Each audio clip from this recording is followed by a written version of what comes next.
exhibition, and Sahel, Saba, and Ishraq are all participating.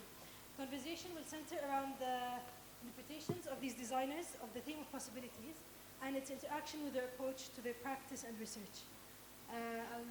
All your mics are working, so please go ahead. Thank you. The discussion will be in English. If anybody needs any help, please feel free to come to me. Thank you. And Arabic, right? Yeah. It's going to be in 2 languages, Muna. That's okay. Hi everyone. Thanks for coming, and thank you to Sahel, Saba, and Ishraq. First of all, for participating in the exhibition, and then for participating in this discussion. I had the opportunity during this year to converse with all of you and more that are in the exhibition. But I think this moment is really important because it's nice to talk a bit more in depth about your installations and also the process of your work and how these installations inscribe themselves in your practice in general. So I'm going to ask you to just first briefly introduce the work that you have on show on the hanger. Maybe not specifically the work, but also the process that was behind it and the references that are associated with the work. Maybe starting with Sahel. Okay, thank you very much, and thank you for being here. This first slide, I guess, is of gravel, but it's pixelated and it looks better than reality, so that's a good thing. The work obviously has a lot to do with material, and 2 years ago I started experimenting with the idea of using gravel as potentially a material that can be recontextualized and represented in new forms and in new combinations. So, and this also derived from looking at the defaults of reinforced concrete and the separation of the material. هذا بنقول له التعشيش. التعشيش basically is when gaps form and a certain type of separation happens in the concrete. And this has a lot of various reasons. But I was interested in taking this, what is considered to be a mistake, and enlarging it and reproducing it and making it into a potential way of making things and looking at things, and also looking at the material maybe with a new, not a new light, but with a diverse way, let's say. So basically, you've all seen, I assume, the installation, and so the installation basically combines the idea of a material and the landscape and architecture. It talks about archaeology, and it has a indeterminate identity. Let's say there's a certain uncertainty about it, and this is something I like in the work I do, because it allows the work to be read not only in one way, possibly not in the way that I intended it, but in many other ways. And I think hopefully that has been conveyed in the work I have done. The references vary. I mean, if you are in Jordan, you can, it's reminiscent to Qal'at al-Karak, basically, where it is a mound, a high plateau, where you have a castle that has been built, and then if you look at them together, they become one body. You know, after a certain period of time, the architecture sort of, or nature almost reclaims the architecture in terms of its texture and color, and the mound and the built form become almost one thing, with kind of subtle variations and subtle distinctions between what is natural and what is not. Basically, the idea also, if you, in this case, we have this is in Peru. I think it's called Chanquilla, and it's from 1000 BC. And basically what it is another fort located on top of a mountain. And in this case, there is the idea of contrast and juxtaposition of pure geometric forms imposed on a natural landscape. And yet, when you look at it, it almost seems that it's almost a natural geological formation. There are a number of references that I can give, and then another one, and the final one possibly, this is Nursun Tepe in Turkey. Right now it is a site that is submerged underwater. They've built a dam and they filled it up with water, and this is from the Bronze Age, the early Bronze Age actually. So, so in general, the work lends to open itself to a number of possibilities and a number of readings and references, and this is actually my response. What was my response to the theme? And it's not only the response, but it's actually what I like to do with my work. It's to maintain it an open-ended kind of with multi-references and indeterminate in terms of what it wants to say about itself. It's the idea is to maintain a certain fluidity in terms of the identity as well. Yeah. Yeah, I think it's also a bit of a universality. I think it's been really interesting in the past few days because I've heard so many different interpretations of it from different people, you know, that have understood and appropriated it in different ways. And I think often that's what makes a work successful, no? Is that people can feel they can make it theirs to a certain extent. Yeah, they no? claim authorship. They claim authorship. And I think when a work doesn't, you know, gets out of your head, materializes, and then becomes public, and then becomes everyone else's, from the child to the thing, is when you can say, you know, it's gained a certain autonomy as a work and universality. Yes, indeed. I'll ask you a question maybe later, but we maybe continue with Ishraq, who should be... I don't have any slides yet, or do I? I do? Okay. Oh, great. Perfect. Which one is like that?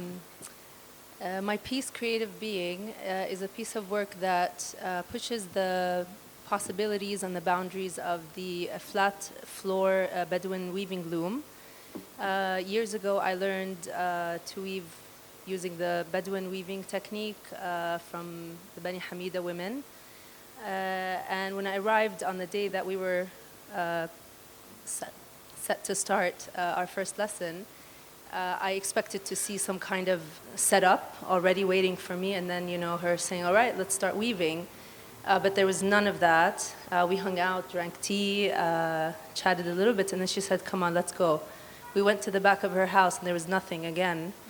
And she started collecting pipes, pieces, you know, sticks of wood, ropes, and actually something that looks like the handrail from her the staircase in front of her house, piece of metal.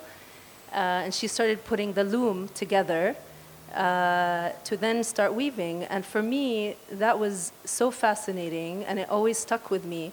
The fact that the tool itself to create the textile or the product has to be made, and is such a sort of free-spirited and makeshift tool that I've seen really complex and beautiful textiles made with. And that really stuck with me. Of course, I went on to learn all the techniques that Bedouins use in the weaving. And simultaneously, as I went on to weave pieces, I always thought about the loom itself as a tool. And just spatially, its relationship to what traditionally it was used for, which is to build the Bedouin tent, the Bedouin home. One of the things that inspired this particular sort of formation, for it to be a spatial or sort of an enclosure, was the fact that the Bedouin home is woven, again, with pretty much one or two weaving techniques, using 1 to 3 different types of animal fibers. And then you create these many elements then put together, and they create the Bedouin tent. And traditionally, they're woven flat on the ground as panels, separate elements, and then they're sewn together, and then they're supported by the wooden beams, or not beams, poles or structure, trees. to then create the tent. For me, that always was very fascinating, and I started to think how, you know, the elements that go on the floor, which is the carpet or the rug, and then the walls and the ceilings of the tent are all pretty much atextile. And I really wanted to explore the possibility of weaving the entire home as one continuous textile, using that one technique, as well as also sort of living inside the space as it's being woven or created. And so the sort of the form of the loom came to be what it is, which was something that had to be that had to support this sort of circular warp or weaving. Another thing that I wanted to sort of investigate here is traditionally weaving is done with a starting point and an end point, it being flat on the ground. With this weaving, sort of a circular weaving, a continuous warp, the beginning and an end, and the end sort of get merged together. There's no beginning and no end in a way. So I am very curious to see that, you know, what happens when we get to that point where you see that the part where the weaving started meets the end, the last of that last sort of bit of the weaving. And what happens there, because again, traditionally with weaving, there's always a little bit of the yarn left at the very end because of sort of the way the loom is set up. You can't really weave with one particular technique, which is this technique used here. It's called a warp-faced technique, which means the design is decided by the way you lay the warp, which colors you use, and how you lay the threads. And that decides the, oops, sorry. That's the wrong button. And that decides basically the design up until the very end of the weaving. So that was pretty much the investigation from a technical perspective, the weaving, as well as sort of the poetic aspect of it is, you know, sort of a woman weaving this home as she's already inside of it, being inside the space. So I feel like it sort of is also in the spirit of the Bedouin loom, because traditionally it was developed to be this kind of tool out of necessity.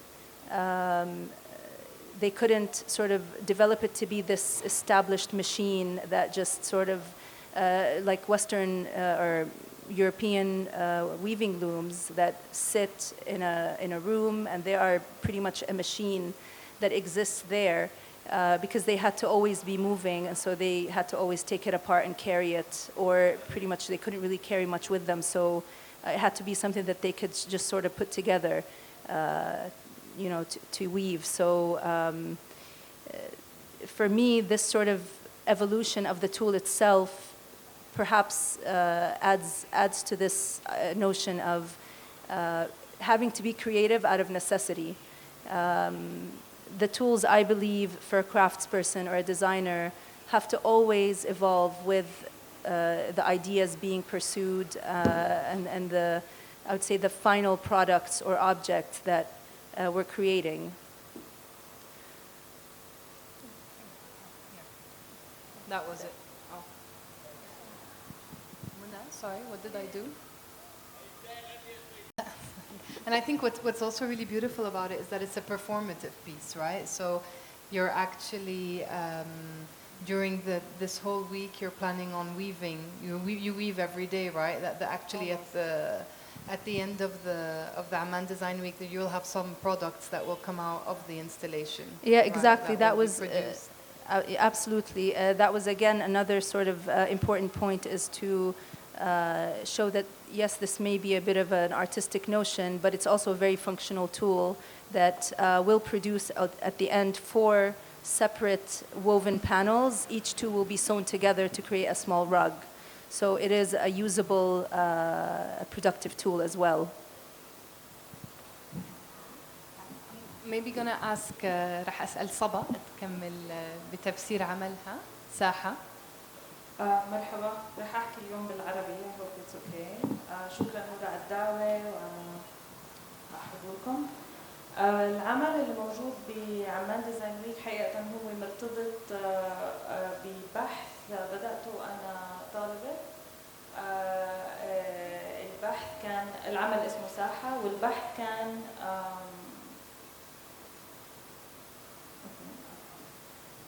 البحث كان محاولة في إعادة النظر بالساحة الهاشمية كبابليك سبيس، مش بس فانكشنلي بس كمان سياسيا واجتماعيا وعلاقتها بالفابريك المحيط. هاي النسخة شخصيا من الساحة الهاشمية أنا ما عصرتها.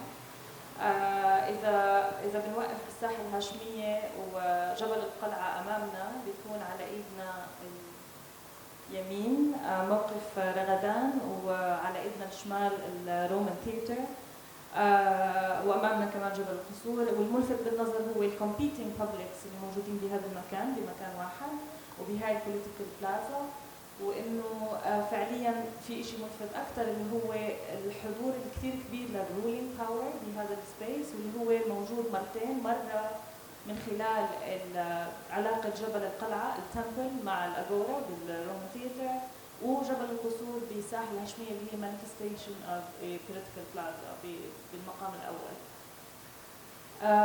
وطبعا موقف رغدان هو فعليا النقطة اللي يعني الساحة الهاشمية هي بتبدو للشخص إنه كأنها نهاية وسط البلد، ويمكن هي هيك، بس كمان موقف رغدان هو نقطة الوصل بين وسط البلد باقي المناطق المجاورة وكمان المدن المجاورة.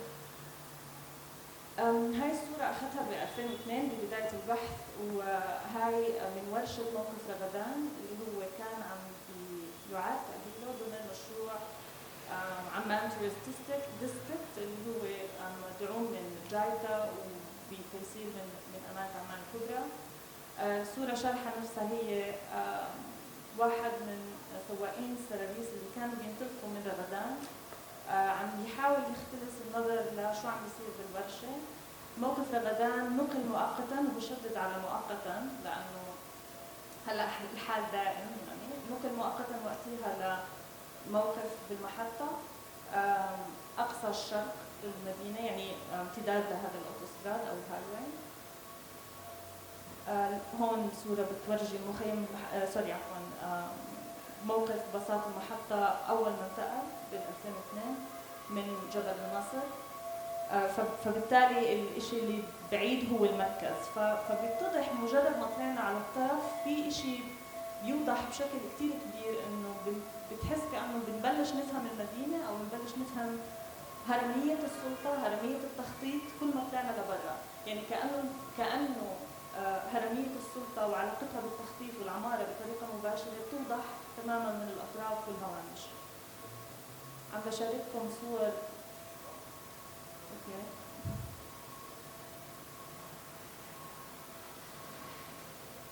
صور للجزيرة الوسطية بالهايواي اللي فيها برضو الموقف.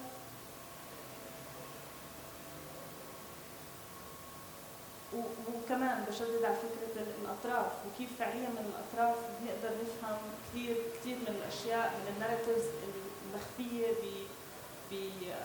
بفابريكس المدينة المختلفة وقراءتنا للأماكن. وبتبلش توضح فكرة كمان إنه كيف كل شيء مش مرغوب فيه، وهذا أشياء يعني مرات بتبين بديهية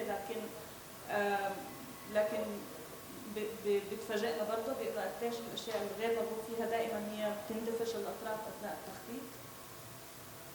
مع الوقت تراكم البحث، يعني عم نحكي سنين، وأخذ منحى مختلف تماما أو برضه بينطلق من الساحة، لكن تراكم وصرت عم بفكر كيف ممكن نستعمل الساحة الهاشمية كنقطة انطلاق بإنه نفهم أو نحاول نقرأ عملية بناء عمان كمدينة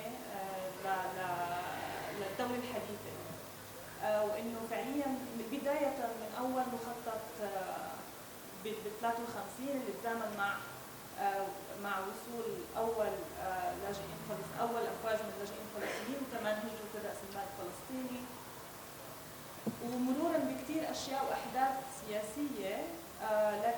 لكن في الافتراضية اللي ببدأ منها هي كيف إنه مع إنه ابتدى بهاي اللحظة وأخذ مناحي كثير مختلفة، لكن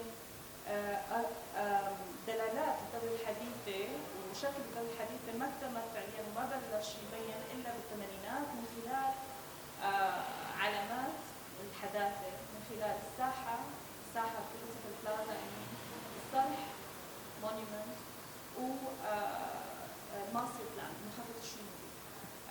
بالتالي وعم بحكي في منتصف الثمانينات بالتحديد. ولانه عم بنطلق من هاي الفرضيه عم بفترض انه كمان هاي الحداثه المتاخره هي اخذت لغه بوست مودرن بشكلها. وبنتقل يعني بمر بالبحث على كذا ايكون كيف بتسويق له من خلال الخطاب الرسمي او الروايه الرسميه او الصوره الرسميه اللي عم تحاول تعملها يعملوها المخططين الرسميين والناراتيف الرسمي. كيف مثلا مسجد الملك عبد الله بصير بالتوازي او بنفس المستوى مع الدرج الروماني. بس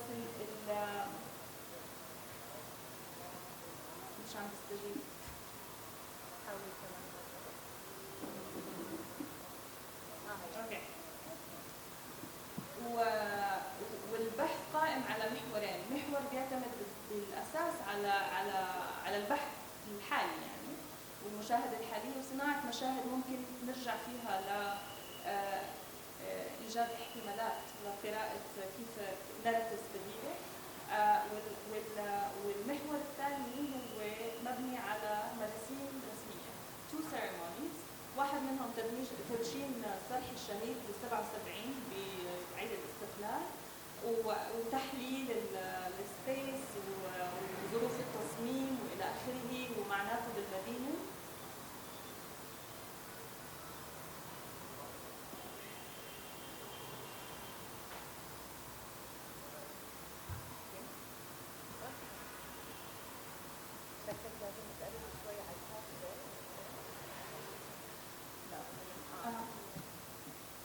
لازم احفظ المهم بالضبط.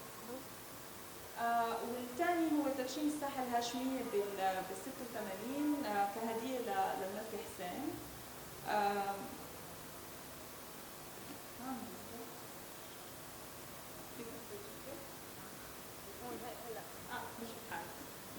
فبتدشين الساحه الهاشميه اعيد ترميم المدرج الصغير وجزء منه كان متحف، وفينا نشوف كيف كان في ايكو لشكل الامفي ثياتر والفاونتن هذا اللي فعليا مارك ذا لاست disappearance of the body of water اللي هو على هذا الشارع اللي هو سقف السيل يعني the roof of the stream.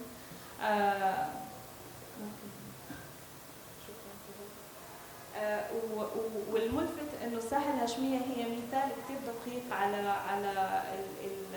البحث بشكل عام، هو كيف فعليا بمحاولات بناء الصوره الرسميه بهاي الحداثه المتاخره كانه كل شيء بينبنى هو بيكون روين ل سريعا يتحول لشيء ثاني او يعاد تجديده او استبداله او يعني كانه ترايل اند ايرور دائما هو ruin in the making. فمثلا الووتر بودي او الفاونتن دغري بعد كم من سنه تحول للكلوك تاور مثل ما بنشوف هون.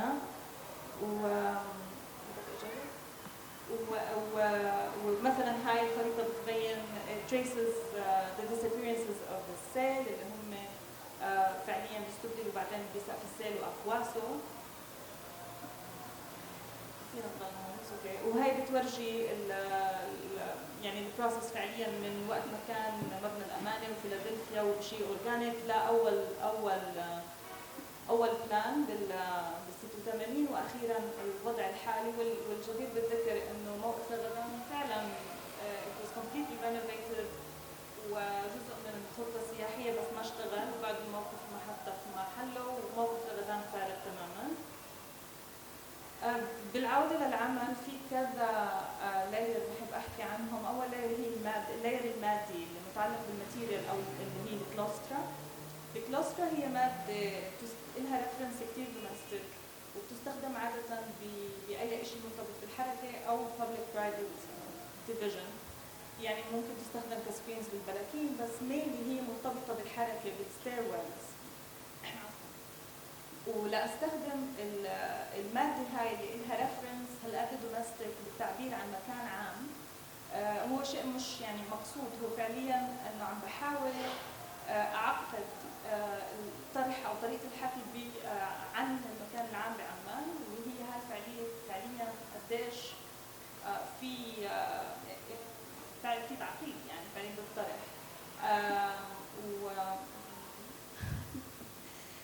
وفعليا كل الفورم كان الهدف منه هو التعبير عن جسم الساحه كشيء فعليا مش موجود، يعني كأنه تأكيد من خلال هذا الفورم على غياب الساحة كساحة، والتأكيد على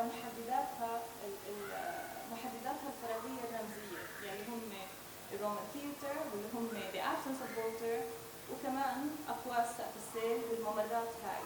وفعليا في إشي بالهايت، في إشي بارتفاع الكورس والكونفرونتيشن بيننا وبين هذا الارتفاع اللي ولا مرة بصير على الحياة، بيلعب على شيء له دخل بعدم المنفعة، عدم الجدوى، واللي هو متعلق تماما بهاي المحاولات الدائمة في إعادة صناعة الصورة الرسمية من خلال مونيومنت، من خلال رموز إلى آخره. والكاتس كمان هي يعني احنا بنجيب الماتيريال ونكتشفها كمان تعمل شيء هي بالعادة ما بتعمله. هذا كمان بيخلق معاني جديدة للمادة وللفوليوم وللتجربة والى اخره، وبيخلق نوع معين من الحركة مش كثير متعودين عليه.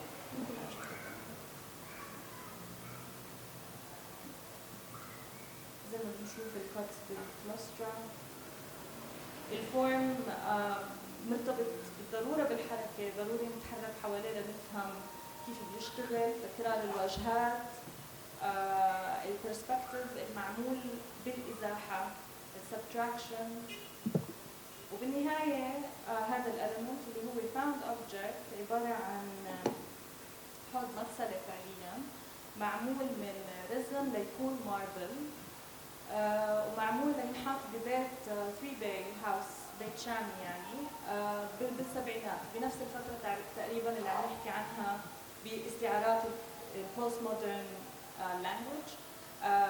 وفعليا هو بيمثل هاي الفكرة، فكرة حضوره هو بيمثل فكرة غياب المي اللي الساحة تماما بتعبر عنها. شكرا صبا، شكرا لهالتفسير العميق. اكيد قليل الناس اللي عملوا كل هاللينكس مع الانستليشن، بس مش ضروري. لا بس انا الشيء اللي عجبني، I was in the exhibition today and I was speaking with people that were there and they said, oh, I really like this piece, Saba's, and I said, oh really, what did you like about it?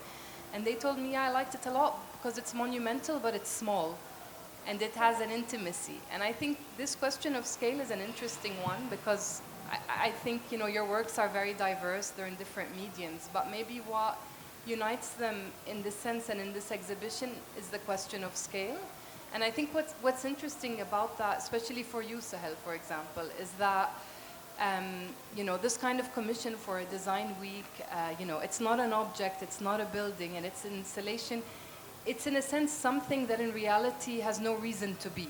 You know, I mean, outside of this context, and I think this is what's interesting in biennales or exhibitions or design weeks as such, is that you can create temporarily a scale of existence that has no reason to exist. In your work, I think what's interesting about it is that it's monumentality, but then at a scale that you can relate to, no? And it creates a different relation. In your sense, Ishraq, it's really, it was a technical invention. It's a scale also maybe that in you know, we discussed this at the start, you know, the piece has a performative aspect of it. It has a representational aspect of it that probably if you had developed only, you know, in view of having it technically respond to something would have had a different finality. And I think I wanted to ask you how, you know, how you dealt with this question of scale, how it feeds into your practice. For example, for you, Sahel, how would this then feed into the process of building or not? If you could speak a bit about that. Yeah, well, the question of scale is actually essential for an architect. I mean, you know, one of the most important things in terms of one of the most important tools of expression is scale, and how you actually play objects against one another, and how you can actually manipulate perception through scale. And in this case here, the intent was to do the overscale object within a small space and to actually compress the viewer into the margins kind of the piece, or to force them to go within that piece itself. And I think mainly, you know, this is an essential part of what we do, is how to manipulate that scale. Yeah. For me, the scale of this final piece was really a result of the nature of the yarns. I was using two types of yarns, one that's 100% wool, and the other is a mix. It's an industrial type of yarn. It's a mix of wool, goat hair, and some synthetic yarns. It's the black one in the piece. Of course, you always think sometimes bigger is really more dramatic. But for me, I had to sort of limit the space, or think about sort of the scale in terms of how these two types of yarns would act in tension, because you have to pull the threads to do the weaving, and they have to be quite tight. And after a while, also, some of them might tend to start to sag, because when you thread a loom or something as big as that with that many threads in it, the hand isn't always 100% pulling at the right or the same tension. The way we threaded this loom, actually, we had to lay it on its side, because it's about 2 meters high. And just sort of the positioning of the elements at the corners, especially the bottom ones, we had to pass, you know, the balls of wool under. So we thought laying it on its side and just literally circling around it hundreds of times was the easiest way. And, you know, also I did that with the help of one person, one of the weavers, the ladies who helped weave the piece. And we would sometimes take turns, or, you know, sort of, you know, I did one color, she did part of the black. And so there's different hands involved. And this is what happens when you deal with something that's almost like, you know, a biomaterial, something like animal fiber. Every even ball of wool could be different from the other because of how tight it was spun. There's almost never any 100% accuracy or consistency in how it comes out. So that was one factor for me, is the tension of the threads. I really felt like visually it had to have like a nice sort of smooth, very consistent tensile sort of appearance. But also it also had to have this intimate feeling at the end. Like I said, bigger is always dramatic and sort of like the visual factor, wow. But it also had to have a little bit of intimacy. So the scale of the human body inside of it, sitting there weaving. For me, those were mainly the elements. For me, the question of the question of scale is very crucial, because especially if you're creating a spatial moment, everybody is creating a spatial moment, of course, but especially if we're talking about the conceptual practice of architecture that I'm really dwelling on now. Mainly, when I think of scale, I think of the traditional tools of architecture. Like the model, for example, like drawings, like model, but models in particular, for example, in the work of Saha, I look at it as a model, not a replica, not a mock-up for something to be built, but representing an abstraction of a space. So through scale, you manipulate perception, basically, and you create constellation of ideas, constellation of representations even, and in relation to the model of the material, this is also very important. So it's, yeah. I have another thing to add, actually. I mean, apart from scale, and I think what scale also implies a lot of the time is the idea of weight.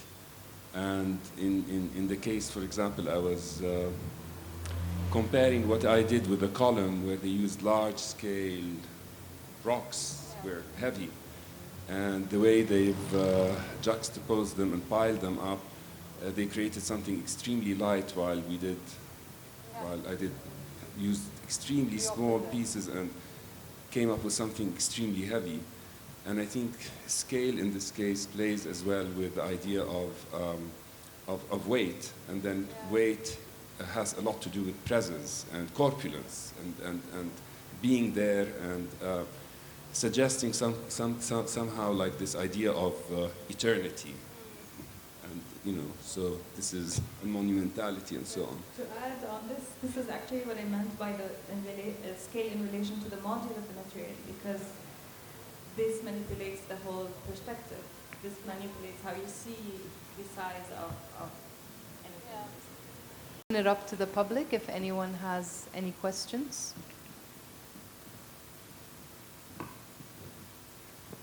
To anyone?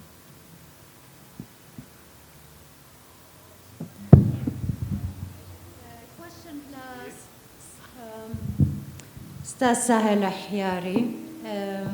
شفت الاستراكشر تبعك أول ما دخلنا الهنجر، بس اللي كنت أطلع عليه وتعجبت منه المضبوط هو كيف لزقته كله على بعضه. What is the material or substance? The material, ما في material جديدة. I mean, we basically looked at concrete, and for 2 years we were experimenting with the basic components of concrete. There is no epoxy, there is no additive that makes things stick together. It's simply white cement, water, and sand. And that's it. Mixed in the right proportions, in the right way for the right amount of time, and then cast in forms, basically. And the result is what you see. So it's really a very basic technique, and the idea is to, it is actually, you can walk on it, and you know, yes, it is. It is like concrete, but in a completely different composition. Yeah.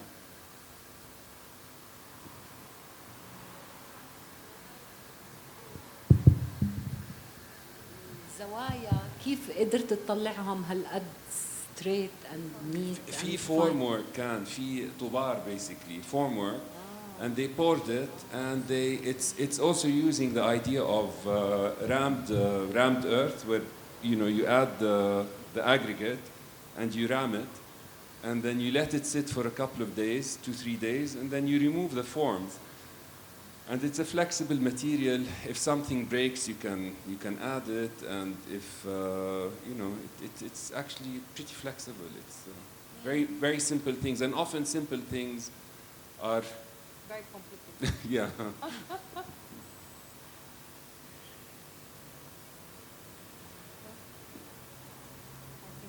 No, if there's no other questions, I'd like to. You wanted to say something? Yeah.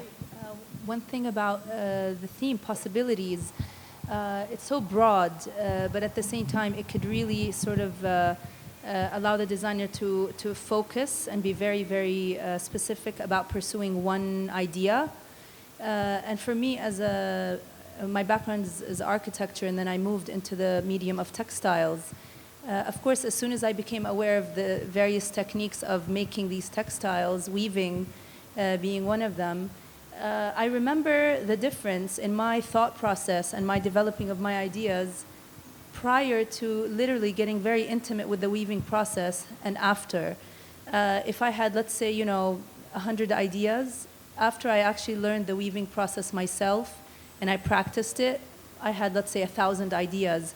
And so speaking about possibilities, I really believe that to enrich possibilities and also to expand them, designers should, in my opinion, elevate themselves to the status of a craftsperson in this day and age. For so long, we've gone with this sort of division between people who come up with these brilliant ideas, right? The creatives, the designers, and the people who actually make. And I really believe that we've gotten to the point where design is lacking in a certain amount of richness because there's this gap. And I think if a designer acquires the skill of a craftsperson and actually works like a craftsperson, starts to think like a craftsperson, their possibilities will just really unfold endlessly. And I think it's time to start thinking in that sense instead of sort of aspiring to just be a designer. We should aspire to be craftspeople as well, in the true sense of the word.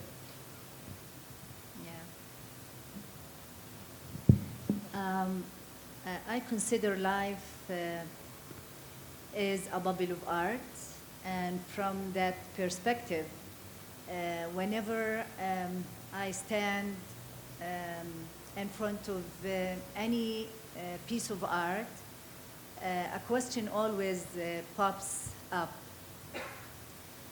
What makes the artist a free artist? Is it the function or the form?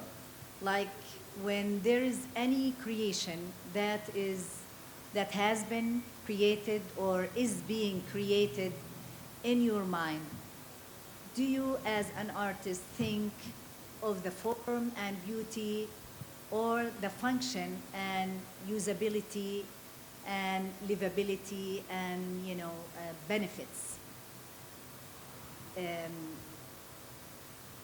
Does thinking of function make it difficult for you to perform a very highly artistic performance? So any one of you can. This is like the first question, I think, that when you go into architecture school, it's the first question that we seek to answer, and it's. But I think your installation answers that beautifully in a way, no? Because it's very functional, but at the same time, its function becomes its beauty. Yes, in a absolutely. Way, no? So I think they're not mutually exclusive, no? So, in both Saba's pieces also doesn't maybe show, both Saba and Saha's pieces were very technically challenging to produce. And I think the technicality of it, the function was quite central in the process of doing it. Do you want to add something about that? As you said, beauty has a function, and more often the ugly things are the things that don't last very much. Yeah. We can look at it this way. But for me, I really never asked myself this question, not even in architectural school, and I don't think I ever will, really. It's not a question that because I basically cannot separate the work into a function, beauty, and form, and this and that. And I think it's a symbiosis of things, and it's orchestrated set of energies that come in, and within these energies also there's this idea of, the idiosyncratic, the personal, the memory, the poetic as well, which is very important, to look at something that reminds you of something else, and another thing, and a third thing, and a fourth thing. And I think this is what we need right now, because if we're being reminded constantly of the collective angst that we live, and the malaise that we are going through in terms of the environment and in terms of many, many aspects, I think we end up kind of reproducing what we have around us, and that's it. And I think that's not the point. So I think in this case, I think beauty does have a function, and it's not something that so many people like to talk about. It's not a fashionable, thing. I mean, for centuries there were like the study of aesthetics, and that has completely been suppressed into kind of critical theory, and that's the new beauty, right? It's the text and textuality, and it's the rhetoric of form, and the idea of how to explain something in intricate and sophisticated terms. while there is hundreds and hundreds of years of production of art and architecture that does not have treatises, that does not have a philosophy. We don't have a treatise on Islamic architecture. Let's say if we pick Islamic architecture, there isn't one treatise about it that tells you what you should or you shouldn't do, how it should be or shouldn't be. And so it is something that is kind of taken with feeling, and I think bringing in this feeling is a very important thing, and the instinct is a very important thing to reconnect to, because I think we're losing it. And I think you can tell me your beautiful explanation, and I like the piece for other reasons, for my own reasons, and I think this is very important, and the same thing with Ishraq as well. And I think this is what, to me, as a person, as a designer, this is what I aspire to do. I think explanations here are, discussed as explanations, but not as, this is how you should see the work. I kind of agree with you regarding you don't divide. Let's now focus on the function, now focus on the form. It either works or not, and if it works in every aspect. And for me, function, I think I would like to actually interrogate the word function and maybe change it into purpose. And the purpose of the material, the meaning of the material, the knowledge, the embedded know-how, everything, in relation to the form. This, for example, in this exhibition, this is my criteria. This is how I function in this context. It is, of course, a different story if we're talking about designing a plan, making a plan. It's a complete, but also I think it's the same. It's the same logic. You don't divide. It's khalas. It makes sense or not.